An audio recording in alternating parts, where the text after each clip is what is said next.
And welcome back to another episode of Life Changing Challengers. As always, I'm your host, Brad Minus, and today I'm extremely lucky, and we're going to take a little departure from our normally regular scheduled program because we're getting deep into an intellectual side of Life Changing Challengers with my guest, and honored to have her on the show, Venchele. Think she is a master of public health. She's an author and she's a writing brand strategist and coach. And she is in the middle of pursuing her doctorate in public health right now. And we need a lot more people like her. So, Venchele, welcome. And how you doing today? I'm doing good today, Brad. I'm just so thrilled to be here and just looking forward to our conversation. You did a brilliant job introducing me. That's one of the best intros, but thank you so Oh, much. oh, you're so welcome. As always, I start out the same question with everybody. Can you tell us a little bit about your childhood, the environment you grew up in, where the complement of your family, and what was Venchele like as a kid? Oh my goodness. I think right now, as soon as you said who was I as a kid, I'm thinking to myself, well, the best person who can tell you is my father. I was born in the States. I was born in Florida, and then my family, my mother, and my father decided that they wanted me to have a trilingual education. And so I went back to Haiti right after I was born. And I've pretty much lived there for probably 10 or 12 years. Like all my childhood, I spent it there. And so my family is from Haiti, Martinique, and France. And so I grew up in a household that was pretty diverse, a household where I felt seen and I felt heard. And I think most importantly, as a woman, I was given an opportunity to speak truth to power, to own my voice, or to at least to develop it at the time. And it also gave me a strong sense of confidence in where I come from, because that's pretty much how they start you off. Like when you go to school in Haiti, they start you with your history, right? And at the time, like when I was in I was in preschool, middle school, I didn't really quite understand that because I went to a private Catholic school. I just thought it was laborious, because again, they had all of these tomes, these books, which would hurt my back because I would have to bring these books to school every day. But now in retrospect, I think that going through that process and then seeing where I am now, I'm so glad and grateful that I was in a situation where I had to learn about my history, because as you'll probably have noticed, nowadays you have to be skeptical of the news and the information that you're ingesting every day. And so that definitely provided this level of foundation. In terms of how I was as a kid, I was highly confident, somewhat of an introverted introvert. Extroversion has always been a learned trait for me. And practice makes perfect. So at a certain point, people wouldn't notice that if they talk to me, think like, oh my goodness, like she's very friendly, very sociable. But the introversion is still very much there. Like I definitely take the time to communicate and have fellowship with everyone. But in terms of renewing my energy, like I have to sometimes take a step back and just be in my own zone to do some self-reflection. I'm trying to think, like, in terms of how I interacted with the world, I live pretty much in my head. But again, having been in a school where I was surrounded by people, by children who came from different countries, it opened my eyes and made sure that I kept an open mind. And so I was very sociable, and then yet I was somewhat of a quiet child. I love to read, love to travel. I think if nothing else, that's where I found my love in books. Books gave me, it was a sort of escapism where it brought me to a new place. It gave me an escape to know more about the world outside of my inner city, because that's what I call it, my inner city in my head, Yeah. where I'm the only resident. But yes, in a nutshell, that's a little bit about me and my journey, at least. Brothers and sisters? I do have one younger brother and one younger sister. My brother is currently pursuing, well, he has an associate's degree in business management, and he's currently pursuing a bachelor's. And then my sister is living with my stepmother and my father. and she's in high school. So there's an age gap. Yeah, a little bit. So, Right. so were you still living at home when your parents decided to split? That's a very good question. I didn't even know that they were split until like maybe late teens because they remained great friends. Like I never felt like this lack of presence from both my father and my mother. And then also too, I forgot to mention because I know we were talking about my childhood, but then there's a transition, right? Like from my childhood to becoming a teenager. And for that portion of my story, I wasn't living with my family due to the civil unrest in Haiti. They made the painful decision to have me stay in the States, have me stay with a host family with whom I lived for about 7 years. Oh. And my childhood ended at 12, and I had to raise myself. And because it's a different ball game when you're living with people who are not family members. But that gives you an idea of just how much strife was taking place in Haiti at the time. And at the time, my father was getting his doctorate degree. I couldn't live with him on campus. My mother was trying to make ends meet and then making sure that the people who were taking care of me had funding to take care of me. So it was a very tough time in my life. And then also, too, I always chuckle because I think sometimes there are people who they take things for granted. And I know for me, I've never had the luxury. I just never had the luxury to take a break, really. I literally became an adult and I had to be on my grind, doing great in school, trying to get scholarships, trying to go to college. And again, my family, I'm not the first one in my family to get a terminal degree. Everyone has at least a master's degree in my family. So I grew up in that environment where education was and has always been like a pillar in terms of defining your identity. And so that got me through the tough times. And even if I saw my mother during holidays and what have you, it was not the same. And so even when you go in these different Facebook groups and platforms, they talk about divine femininity, learning to be a woman. I had to define my womanhood, even when I received guidance from my mother. But again, there was some level of distance, right? And so, yes. And then also, as I'm talking to your audience, I don't want to pit myself as a victim. I wasn't a victim. There was a choice that was made. I was thrusted into something that I was not necessarily ready for. And I think that's the part that we need to take into account when we're talking about changing challengers, right? Change is not always comfortable.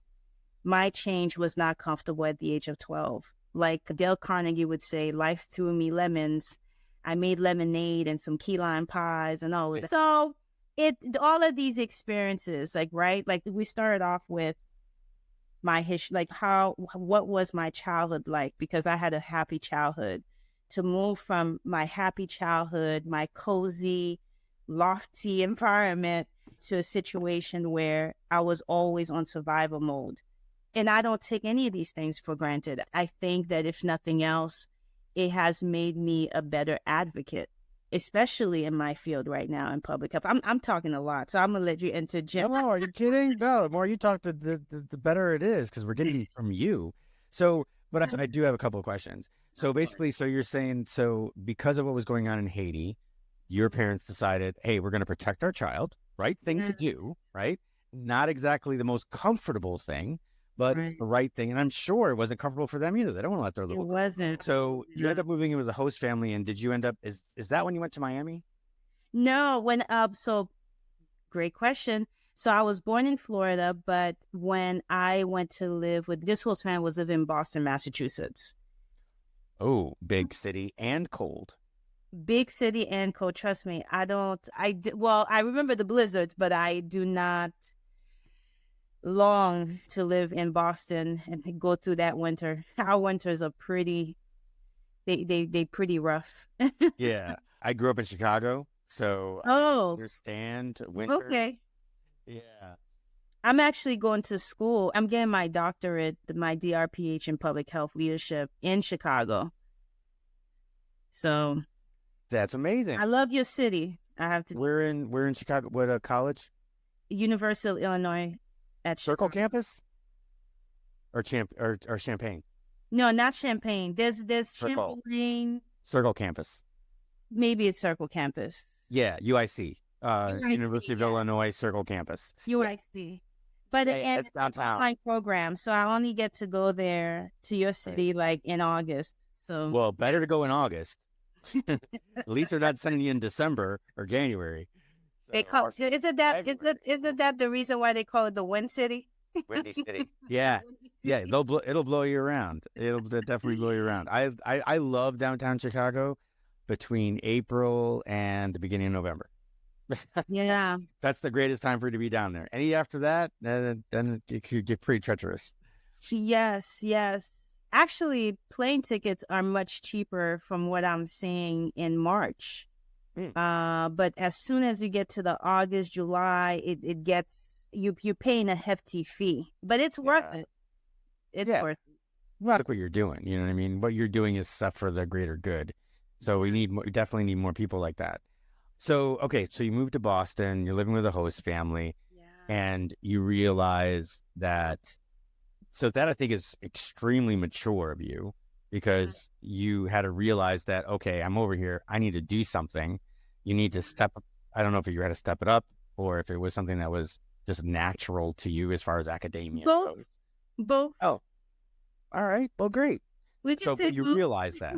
Yeah, no, you talked about it, how that you were like, all right, I'm here. I'm not taking it for granted. I'm going to get good grades. And you knew that you wanted to go to college. Obviously, that was something that was instilled by your parents. Yes. So just going back, so your mother and your father stayed in Haiti? No, my father was living in the States, and then my mother remained in Haiti. But I didn't know that it was like a split or the beginning of a split. But I didn't know until my late teens. And again, I never felt the absence. So didn't really matter at this point. And your father was also but he was going to college, or was he? Yeah, my father was just getting his doctorate at the time. Okay. What did he have a doctorate in? I believe it's in economics and political science. And he has multiple master's degrees, Brad. So not trying to I'm going to tell you right now, after this DRPH, like I'm not going back to school. I'm just focusing on the school of life.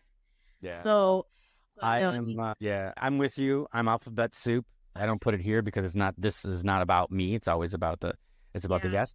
But I have an MBA. And I've got several certificates in IT, and I have several certificates in fitness and the whole bit. So I understand. My father. Yeah, I understand not wanting to go back to school because I did not want to go back. Don't get me wrong. I'm a nerd and I love school. I love what I do. And I think like it's a bigger discussion of when you go, but at least for me, when I was going to college, like I wanted to do something I was passionate about. Now, this whole idea of understanding and finding your mission and your vision, no, I was not really embedded into the theoretical frameworks of trying to find my mission at the time. I just wanted to do something that could allow me to impart wisdom, impart the knowledge that I've gained as a 12-year-old, trying to make it out as the daughter of an immigrant. Before my mother finally came, I think around 2007. And that's when I left the host family and I was reunited. That's what I'm going to call it, a reunion with my people. And that's how I landed on public health. Initially, I wanted to go to medical school. I was on the pre-med track. And then along the way, I just thought, I don't know if this is a good fit. Like I want to focus on population health. And I know if I become a pediatrician, it's more so case management and taking care. Like, it's just not that I have something wrong with that, but I just felt like this was just not a good fit. And so around my sophomore year, I switched majors. So I was still able to keep my credits like for all of the other classes I've taken. So it didn't hurt me that much. And so I switched to public health and I just fell in love with it. And it's almost like when we're talking about challenges too, I think and then I spoke about this earlier about keeping an open mind and an open heart. That was also taking a leap of faith to go from, I really want to become a pediatrician, to taking a moment and realizing, no, I need to make a change because I'm not happy. And I had to listen to myself. I had to block out the noise of people. And that's another thing that I've learned along the way, is that sometimes it's best to move quietly. I was so overzealous at the time. I really wanted to become a pediatrician. No one could stop me. But then and as a believer, I kept thinking, well, is God able to even use me if I continue down that path? And there were so many signs. And then I said, no, I think I have to make the move. And if I fall on my face, then I fall on my face. I'll be able to pick myself back up again. But I have to have enough faith that something good will come out of it. And it did. The gates just opened, and I was flooded with opportunities, like with internships, things that, like, literally opportunities that I did not get when I was in biology. If nothing else, I felt like I was struggling to get opportunities. And that's I think it's a huge part of when we talk about life changes. We need to be able to take a leap of faith and not always try to have everything figured out. And I'm speaking to my analytical mind right now, not have everything figured out from point A to point B. You may have a plan, and it's also good to it's also good to make sure that you create space essentially, you have to give space for you to be surprised. And I guess that's how you kind of land on your mission and vision and the people and the places that you need to be. So yeah, so just to reiterate, obviously the audience knows this, but life-changing challengers, the mission is telling stories about people facing adversity, trauma, injury, whatever, in an uncommon way. Well, you had this change in your life that was forced upon you that could be considered adversity, and you had a plan. And I think the uncommon route that you made was you went into public health. And then, of course, that led you into, and we're going to get to that, into this career you've got with brand strategy and writing coaching. And that's where we're going to move in there in just a minute. So your dad, just to reiterate, dad's in college, mom's in Haiti. You're with a host family. Yeah. And you've been making reference to faith. So was that always something that was within Haiti and with your host family? Was the church a big part of your life? Yes, church has always been a big part of my life. And at the same time, I'll be remiss to say that I'm not an over religious. So I'm one of these people, like, I question everything under the sun, and I'm unapologetic about it, because I think that the more knowledge you get, the more you have to be, and I said that earlier, you have to look at things with like a fine-tooth comb. Because what I'm noticing is that all of the granular details that you're looking for when you're listening to people talk, when you're reading the newspaper, sometimes those granular details are not there for a reason. And I always have to ask myself, who is driving the story? Who is writing the narrative? And make no mistake, I even think about this when I go to the museum. I think about who funded the museum, who funded what's inside of the museum, because they get to tell the story. And are they telling the full story? And so I think of the Bible, I take the Bible with, I guess, a grain of salt. I don't take it literally word by word, because there are certain books that have been banned from the Bible. The original Bible, I think they banned 13 books. So the version that we have, right, does not include everything. And so even now I'm trying to think, well, where can I get some of these banned books? I probably will never be able to access it. I think it's at the Vatican level, but I literally was just about to say that. I'm going to be taking a trip here soon overseas. I'm going to be in Rome. And I just thought about that. I'm like, well, I'm going to be in Rome. Oh, I'm going to go ask the Vatican while I'm there. And I'm going to get back to Venchele and tell her exactly what's going on. You have to. And I'm like, I'm going to walk up there. Pope, hey, Pope there, buddy. Listen, my friend says that there was some banned books and everything. Where can we get it? Where Where can we can get we a get? copy of the Bible as it was written the first time? Is it available on Amazon Prime? Yes, right. Exactly. No, But but to be fair, I think that the way I see my faith is that I have a very close relationship with God. I talk to him the way I talk to an old friend. I'm talking to him the way I'm talking to you right now. I just always have an issue with, like, I'm not the type of person who's going to wait until Sunday to go to a specific place to worship him. I think that it's like those holidays, right? Like it's not a holiday, but Valentine's Day. Like, I always have an issue with Valentine's Day because I'm thinking I'm not waiting until February to tell someone that I love them. I'm going to be about that life, every day. And so what it has provided me, I think my faith has provided me a compass.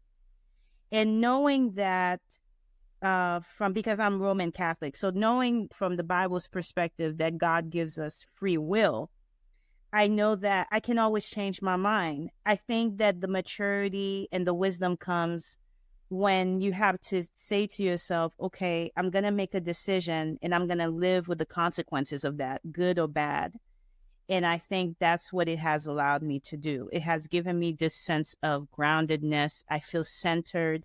I'm on firm ground. No one can shake me. Right. And then also being an informed consumer, questioning things and doing my own research, I think has been very helpful on my journey. yeah, I'm with you there because when you say that you have to watch out where the narrative is. So it's sometimes it's like so blatant. So just for instance, Fox News is completely on the right and CNN is completely on the left. And Yes. they both omit facts to speak to the narratives. Facts. So yeah. Facts. So where do you find it? You know what I mean? Do you use AP? You don't know. Obviously not. And then the other one that I actually listen to because it's just I like the way they present the news, but I still have to think about it, is NPR, Yes. which is completely left, right? Yes. But it's so, yeah, but so sometimes you're like, oh, really? Well, why aren't you giving this view? And why aren't you talking about this view? And why aren't you talking, so you're getting it from, so I actually watch a lot of all of it. The only thing I refuse to watch is MSNBC because it's so far out of the range. But I look at both because I want to know on both sides where one is talking, and then I do my own research. But I'm like this. that, You look at both sides of the coin. Yes. No, that's what. Yes, I'm like that as well. great. Yeah. And I don't know if you've ever heard of it. There's a site called The Ground, and it's really cool. Is the fact that, so they list like the news and they do it in articles, but then they sort it, or they give you red, yellow, and green. And like red is right. So it tells you that hey, this article is right leaning. Okay. And green is, all right, this article is left leaning. And then they've got center. This one's kind of in the center. I wrote it down. I have to check it out. It's the first time hearing about it. I didn't know about it either. I caught it on somebody else's podcast.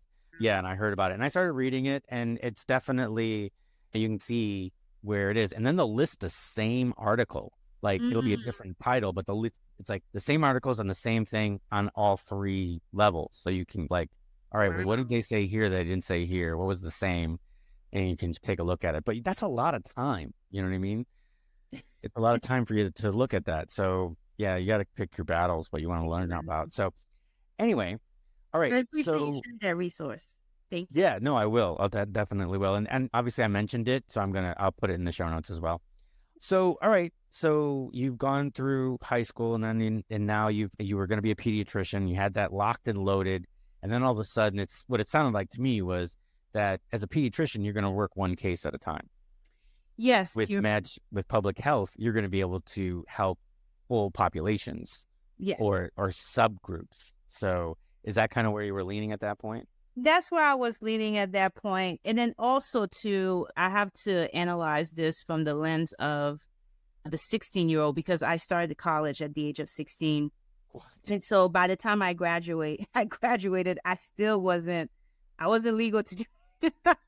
You couldn't even drink yet. I couldn't even drink yet. Oh my, right? I couldn't. Yes, that's when you take a swig. No, you're right. Yeah, yeah. No, that's crazy. That's like the Big Bang Theory. Sheldon graduated college at 14, but it was a Dr. Sheldon by the time he was 17 or something like that. It was crazy.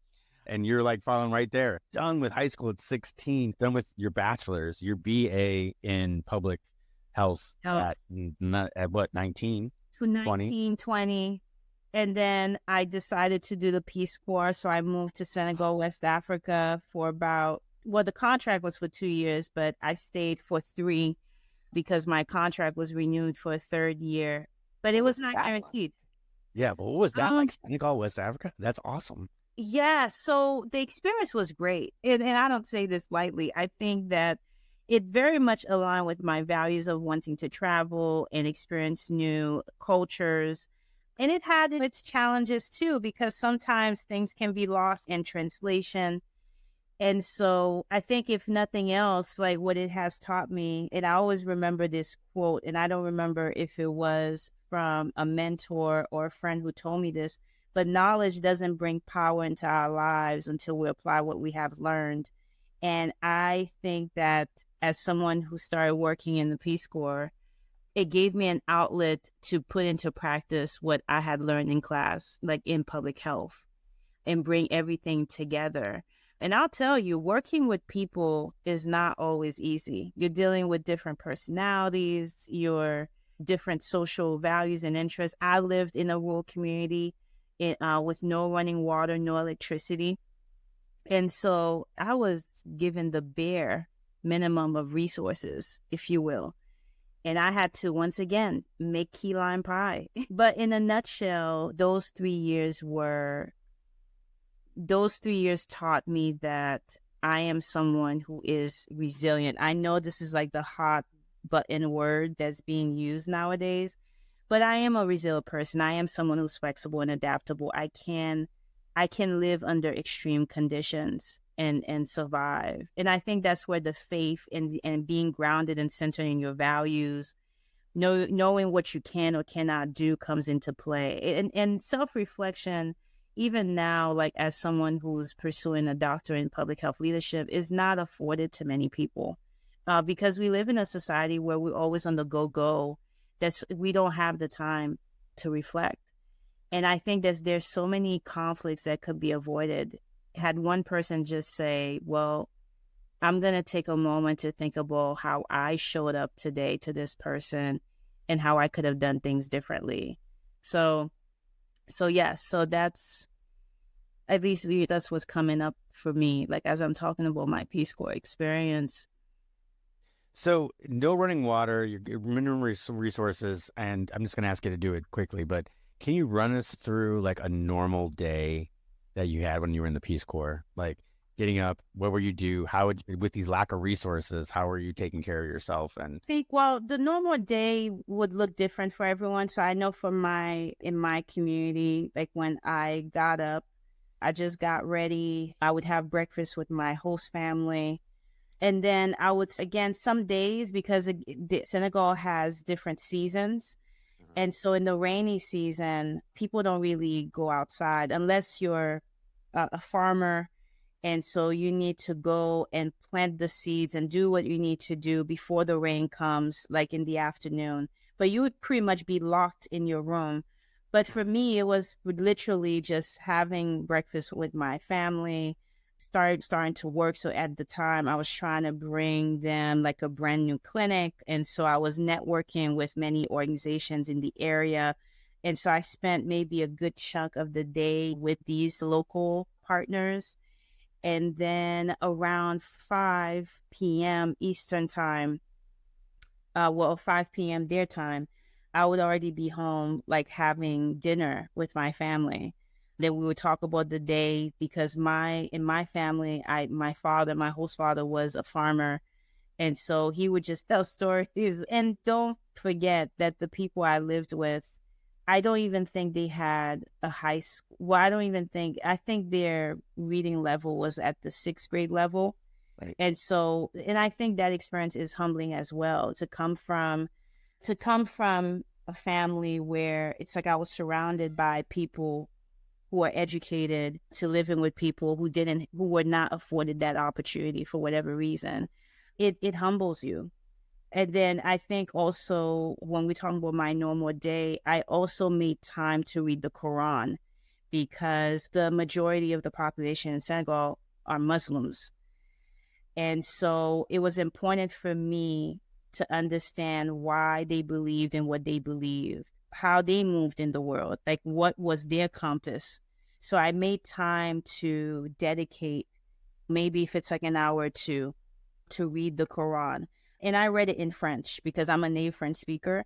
It will never compare to the Arabic version. And they will tell you that too. So it helped me. It helped me as an American to go into the country, not projecting how I think things should be done.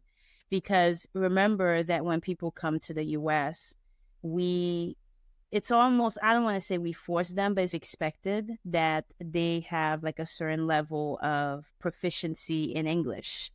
And without realizing that when they do that, they're sacrificing a part of themselves. So I think sometimes it can be a little bit arrogant if I go to someone else's country and I ask for them to speak English to me. No, I will find a way. I'll try to meet you where you are, learn your language, learn your customs, and learn your values, because I know when you come to my country, we're expecting you to do that.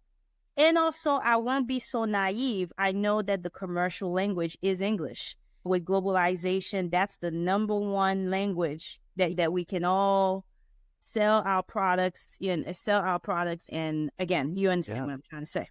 Yeah, no, let's face it. America wants the world language to be English. But I think you're absolutely 100% correct. If you're coming to America and you're coming here to live, I think the expectation is that you learn a level of English that you can communicate with almost anybody. But if we expect that, we need to feel the same way. When we go to somewhere else, we should be expected that we have to pick up enough of the language to be able to communicate, get around, and you pick up languages pretty easy when you're immersed. When everything around you when everybody's talking a different language and you're trying to figure out your way, you figure out your way pretty fast. I was never a good speaker, but I spent 18 months in Korea, and every chance I got, I would go into the economy, right? So I was in the military, so I would spend my day speaking English because I'd be on base. But every chance I got, as soon as we were done with work, I was on the economy. On the weekend when we had any kind of liberty, I was out. I was in Seoul. I was in Daegu. I was in Busan. Everywhere, to the point where I could understand it, and I could speak a few words here and there. But funny story, I was on Camp Casey. I would go to Uijeonbu on a train, and then from Uijeonbu I'd go to Seoul. I was on this train, and these school kids jumped on the train, and they started making fun of me as being a white boy. And they were making fun of me, and they didn't realize that I knew what they were saying. Right. Until next to me just happened to be there. I just was lucky enough for it to be there, but there was a folded newspaper in Hangul, which is the actual language in Korea. And I looked at them and I just gave them the side eye, and I picked up the newspaper and I unfolded it and I went, just so they can hear it. And I started reading, and they just looked at me, didn't know what I was reading, but they just looked at me and I just gave them the eye, and then they quieted down. Oh, yeah. Okay, sorry. Go ahead. No, I was just saying that's what I meant by immersion, though, because I immersed myself. I had enough where I could listen and I could understand what they were saying, pick out interesting words, and I could probably get away with speaking to get myself around, but not completely. But that was also because I went back to base every time. I wasn't using it 24/7 like you had to speak. I don't know, what is Senegalese? No, I had to. So the main languages were Wolof and French. But in my community, I spoke Mandinka, which is spoken by very few people. Because when I was going through my training, before I was sworn in as a volunteer, the trainers thought that Wolof would be too easy for me because I already knew how to speak French. They just don't know. I think I should have been speaking Wolof. I think like I probably would have had my learning curve would have been shorter if they had allowed me to do that. Because Mandinka Sose is, in my humble opinion, a beautiful language. It's just, it's tough in terms of the consonants, the vowels, and it also just how the verb comes before the noun. It can get confusing real quick. Oh, I can imagine. I can imagine. So you were Yes. there for 3 years.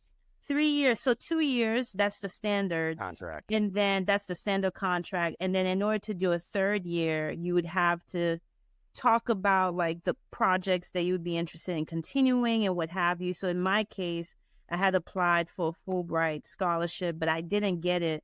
And then the doctor I was going to work with, because he was focused on, he was doing a pilot project on family planning.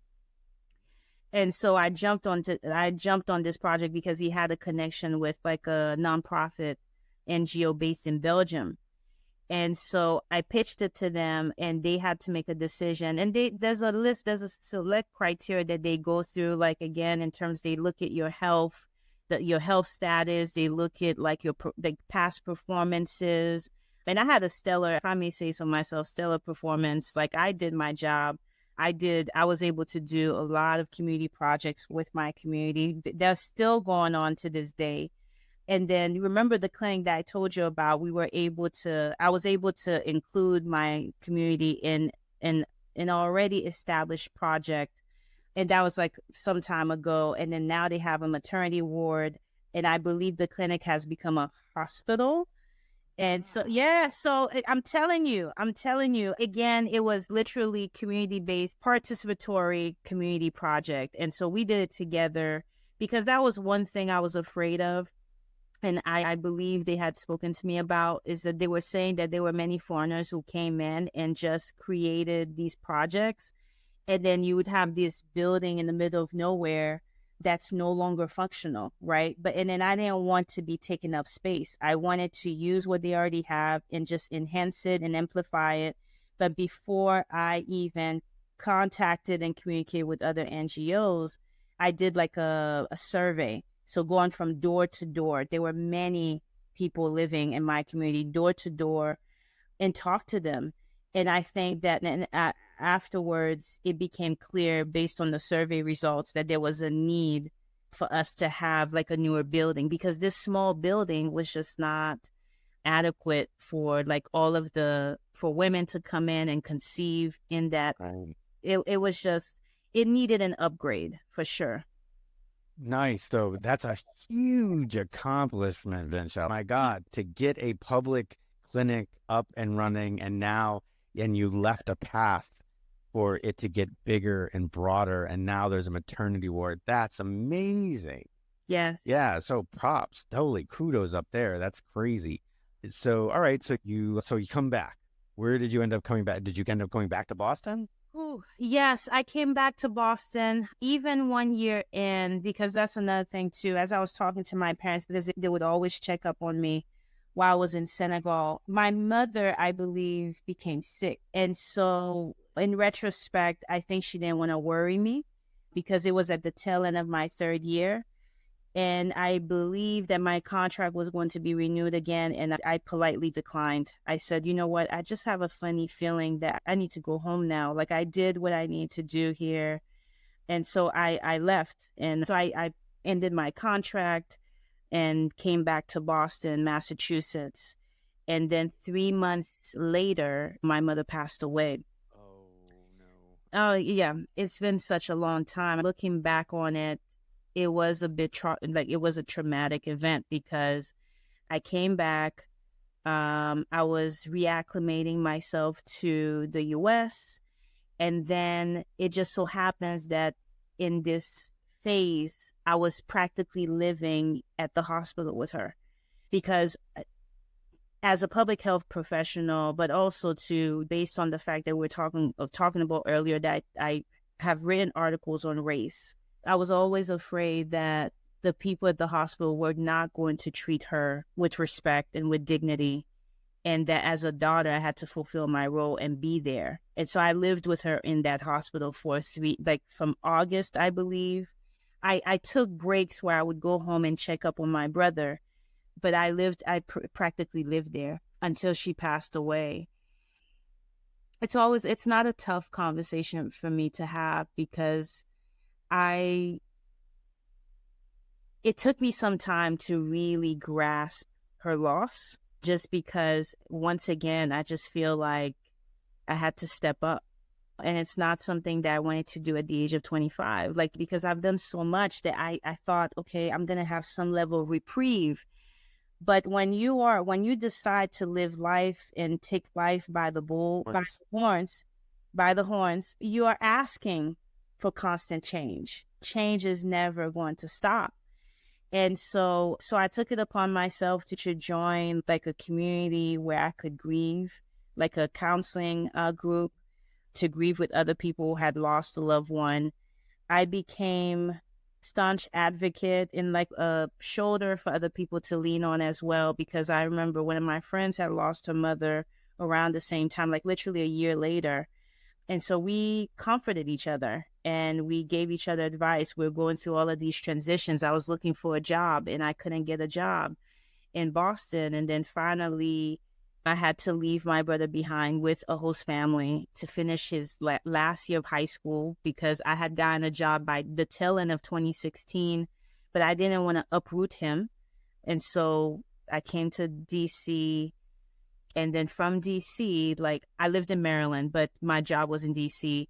And then I would do the back and forth. I would do the back and forth during that year to check up on him, give him pocket money. Just my father and I were pretty much, my father who's still in Haiti, we were co-parenting because he had lost his mother at the age of 15. And I can only imagine how that impacted him. And that's in how he's still impacted by it, because mom was like a kind and just a gentle soul. Like she was a great human being, very loving. And I even remember the people at the hospital still reached out to me afterwards, I think a few months later, just to say, hey, just wanted to let you know we're thinking about you.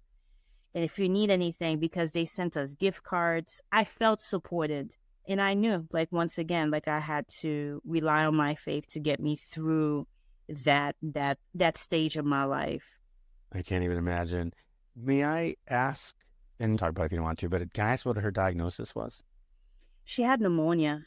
She contracted pneumonia. It was not a protracted illness. She had high blood pressure and all of that, but that's what she had. That was the diagnosis. Wow. Yeah. That's crazy. Interesting enough, though, my second duty station, my first duty station was Korea. My second duty station was the Pentagon. So I lived in DC for 3.5 years during that. And then I was there an extra year another 2 years before they actually ended up calling me back after I separated. So I know my way around DC as well. So we got something in common there as well. That's interesting because like I'm set to go and visit the Pentagon because one of my friends and also colleagues works there. So I'm interested in knowing what it looks like on the inside. Did you have a good experience? Am I allowed to ask? I loved DC. I loved working at the Pentagon, and I had 2 offices. So I had an office in the Pentagon and I had an office in Roslyn, which is just over the bridge. And that was the greatest experience ever. And when I was there, they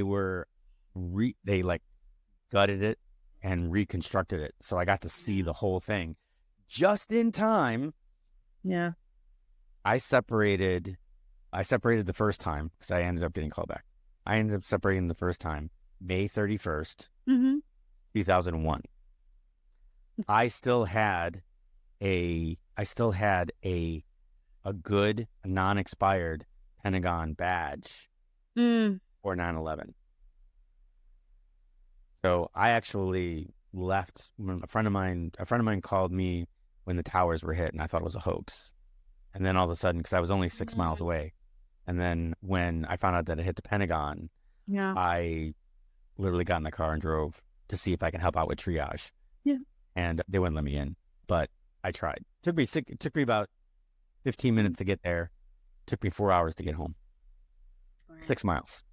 I could have ran it faster, but because of the traffic and everything that was going on that day. But that was an interesting day. All right. So, all right. So you're going in. So you went into DC because that's where you found a job. Where, when did you start like really putting efforts into writing? The writing piece, like if we take a step back, like again, to go back to the childhood piece, because I think I was sharing with you that I fell in love with books, right, as an introverted kid. And I think that's where I fell in love with words and just how you can put it together, make meaning out of it, and then generate different responses from people. For whatever reason, something about it just attracted me to it. But when I got to college in Boston, there were people who were asking me to provide content feedback, like on different topics. And at the time, I didn't make much of it. I just said, you know what? I'm just going to, friends help friends. So I'm going to help friends. And I've never seen it modeled, at least in college. I didn't see people making a living out of it. Actually, if nothing else, the people who would make a living out of it always talked about how they were struggling. So I said to myself, well, I don't know if I want to go there. Right. And so that's how I started Pathway Coach Writing informally. I didn't have a website. I didn't have a brand, but I was helping people use writing as a branding strategy. And so when I saw that I had a knack for it around, I think 2019, like right before the pandemic, one of my friends told me, hey, Venchele, like you need to start a website because you can't be doing this informally anymore. Like, how can people find you if they don't, again, you don't have like a social media presence? And so that's when I started Pathway Coach Writing formally. And ever since, it's been blooming ever since. Last year, I definitely went through the ebb and flow because, again, I started school. Like I finished my master's in public health in health policy analysis and evaluation in 2022. And then I was applying for doctoral programs right after and started school in August 2023 at UIC. And so I had to take a step back and prioritize school. Especially, I think we tend to prioritize the things we pay for. Right. So that's what happened to me. I said, well, I was getting all these projects and I said, yes, like my ego was saying, well, Venchele, like, look at you with all these. But I just said, no, I have to prioritize my school right now. And so I just decreased the number of projects that I started accepting. So is Pathways, did you monetize that as your? Yes, I monetized it. Like Pathway Coach Writing, yes, it's my side gig, my side business. I help businesses and writers, coaches, C-suite level executives, edit their books, any writing projects that they have, book proposals. And then now the newest service that I offer is to connect them to podcasts because that was a need when I first started in 2019. And at the time, I just didn't know how to make those connections with publishers. It was always a situation where they finish working with me and they have to go and look for a publisher if they didn't want to self-publish. But now I'm trying to change that. And since then, I've made connections with several publishers that I know personally whom I can just recommend them to. But again, the caveat is it depends on the genre of the book. There's just a series. There's just so much to take into account. And then recently, I've been getting a lot of, well, I shouldn't say recently, for the past 3 years, I've been getting projects for ghostwriting. So even though right now I don't officially have it listed on my website, but that's something I think it's in the pipeline once I graduate that I can start working on. Yeah. So just for everybody's information, it's pathwaycoachwriting.com.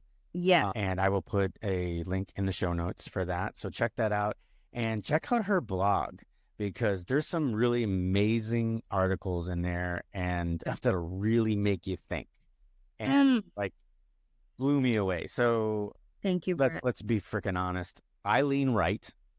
Okay. I'm just going to say that. But reading about one of them, which was the one, and I'll pull it up here But here's the thing, Brad. I love how you said, okay, can I ask you a question? When you Of say that, course. because in my network, I have people lean left, lean right, Hmm. don't have like they are independent. Let's just put it that way. Do you feel like you get judged for saying that? Because this is Oh a yeah. safe space. This is a safe space. Oh, 100%. Okay. 100%. Because I'm Yeah. not judging you. I Oh have no. lean right in my sphere of influence. So I can understand. Yeah. No, I definitely get it. And unfortunately, on both sides, there's some intolerance. Right? There is some intolerance So for sure. and in the media, the intolerance is highlighted. So you've got people that, and I was a victim of it in 2016. I lost a lot of friends. I had people like all over Facebook saying, if you voted for Trump, defriend me. And I'm Mm, like, he doesn't even stepped into the freaking office yet. We don't know anything that he's going to do. We don't know any, it's all strictly on his character and his personality, which does not dictate what the kind of work that this man will do. So I was already like, and I fought back a little bit. I'm like, hey, wait a second here. Hold on. He's not even in there yet, but people were mm. so, and I hate the word, triggered. And he hadn't even stepped into the office yet. He just Yeah. happened to have won the election. So, but I do have a friend, a very good friend who leans way left. Yeah. And you know what? We butt heads and we have these great conversations, I fantastic can tell, conversations. like you're like, And, and we're both very passionate about what we believe. And you right. know what? We can sit there and we look at it. We go, okay, I think we about gave that conversation a run for its money. Okay, hug it out. And we talk about something else. And that's it. And I'm like, and I don't understand why people aren't like that. You know what I I mean? think sometimes we've moved away from focusing strictly on policies. You know what I mean? Now it's like a team sport. Right. And I think that's the reason why for me in my line of work, like I got to be very careful to just be able to look at both sides. It's so critically important for me to do that, right? But it's hard. Sometimes it's hard. I'm not going to lie to you, just because you may feel a certain way about a given topic from the right side and then another way, left side. So it's just, you do what you can. You do what you can. You do the best you can. And that's all we can Right. really do, Brad. And I appreciate you feeling comfortable enough to say that. I chuckled when you said the way you said it. I was just like, no, I'm not judging you. Like, it's a safe space. This But is a safe space. but see, and that's the thing Yeah. is the fact that I think the assumption should be that I can tell you that, hey, you know what? I'm a little bit more conservative than the next guy, not Yeah. be judged now, and be able to have healthy discourse Yes. without I mean, calling that's people what, names, without using 4-letter words, having to like walk away because you're so, yeah, Charlie Kirk on Turning Point, people hate him. But yeah. the thing is that you'll never ever hear him. He never calls anybody a name, and he's constantly just asking questions. And people just walk away. Oh, no, I'm not listening to this. I'm not listening to this. And you hear those words all the time. I'm not listening Yeah. to this because they've judged. Yes. They've made the judgment and they're not moving from their position instead of, okay, well, let's listen. Like you were saying, you grew up with an open mind. So Yeah. you've got one up on a lot of people. I grew up that way. I grew up that way as well. So Yeah. I had a very conservative childhood. Yeah. And then my first degree is in theater. Okay. Well, that's Exactly. So I was then I don't want to say indoctrinated, but they were tried to a lot of the left side of it, and I believed a lot of it. So I'm like, I lean right, but yeah. I believe in pro-choice. I believe in gay marriage. The rest of it I've got a little problem with, but this is not a political discussion. Uh, But I appreciate you sharing that, because I think that as much as when people come on your show, right, there's this assumption that the show has to be about the person you're hosting, and it shouldn't be that way. This is a conversation. And so the fact that you interjected and you said what you said, I'm like, your audience needs to hear that too. So I respect you, and I respect how you did this. Like, that's, I oh, like I appreciate that. that. Yeah. And when I draw and I do that, and I know that you are so freaking busy, I can't imagine that you had a chance to listen to any of the episodes. But you'll find out that when I draw parallels, I did actually. oh, you Like did. one or Okay, great. two. Yeah, but that was like before I Oh, before, stumbled on yeah, your yeah. podcast. So for everybody out there, this is the third try. Third Oh, time's the charm. We both had the first couple of appointments that Venchele and I had two issues. One was technical, one was familial. And so this is actually the third appointment we've had to do this sorry. podcast. So, but third time's the charm. But yeah, so I draw parallels. Yes. When there's a parallel, like you said, you were in DC. It's the first time I've mentioned people. So they get a little bit with each episode. I draw a parallel to my guest and we have a little bit about me. So I always thought about doing one like interview myself, but I like the fact that people get bits rather than chunking it all in one. So, Yeah. but no, I appreciate your open-mindedness. I love the fact that you had this open mind and it was opened up to you so that you could see it. But you also were like thrown into when you were in Senegal. So you really got to see both sides. You got to go into, let's face it, Boston. The have-nots, because even in my childhood, like I grew up upper middle class. So I was surrounded by abject poverty. Sometimes they'll tell you, like, even when you live in the States, like if you go from one zip code to the next, you can discern like what the health status of these individuals are or that community and population. Well, that's how it felt like. I never had my needs unmet.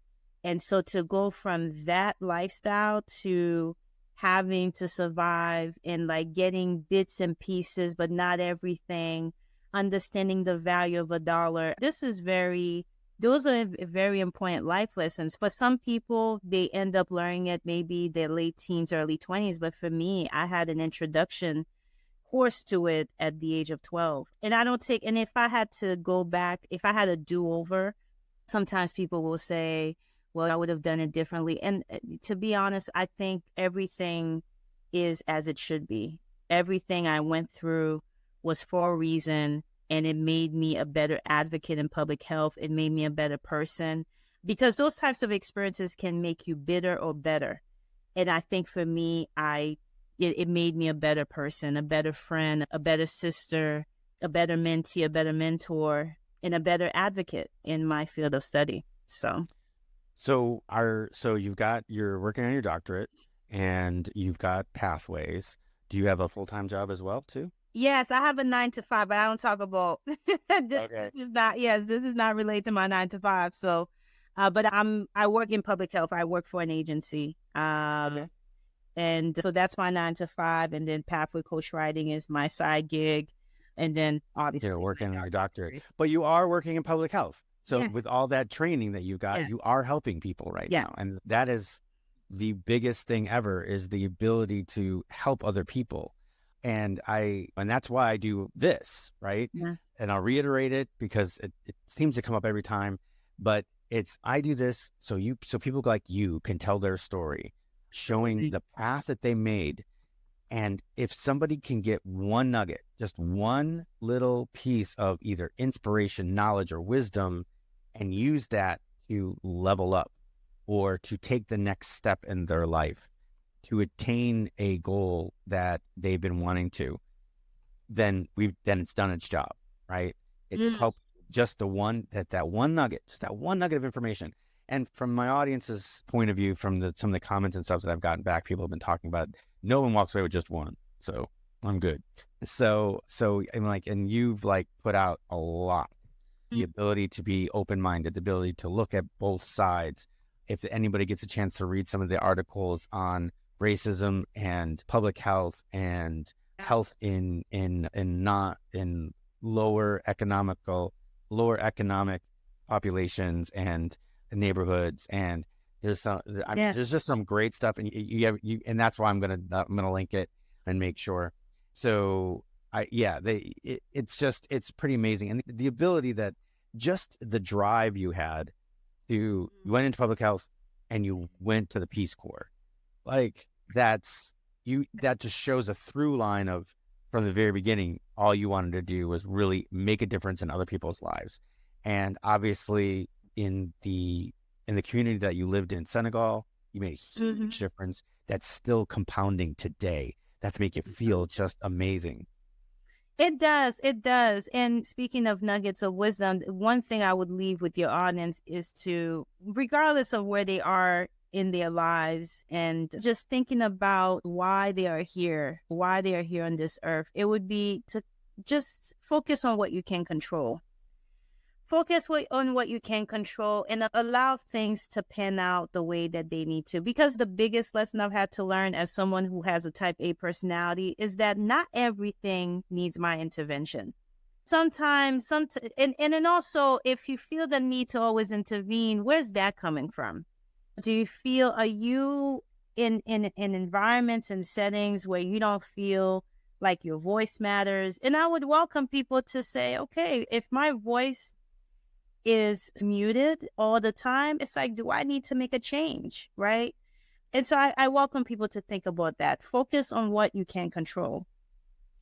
Leaves us with one of the greatest sayings ever, and that's the serenity prayer.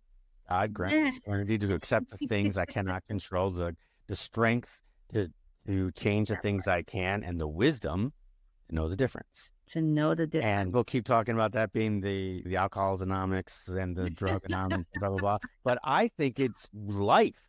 It's a pure life right there. So, yeah. So, Venchele, thank you. Thank you so much for, sharing your story with us. And I wish you all the success in the world. I cannot wait for you to graduate because I don't know if you're going to end up in government because obviously the doctorate is somewhere down the line in your life if you end up there, because we need people like you. You would be the person, if you were going to be my congressperson, my senator, I would be voting for you just because of the way you think. And it's always been people first. Those are the type of people that we need in Congress right now. So I receive it.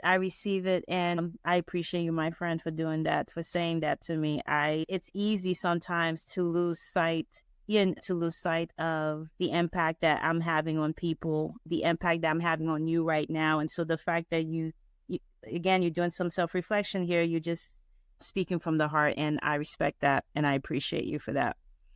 Oh, well, I appreciate you. So anyway, thank you again. And for the rest of you, if you liked what you heard, go ahead and if you're watching it on YouTube, click the like button, the subscribe button. If you're listening to this on a podcast, if you can give us a quick review, and then share it with someone that you think might really benefit from all this information. But that being said, thank you very much, and we will see you in the next one. Thank you.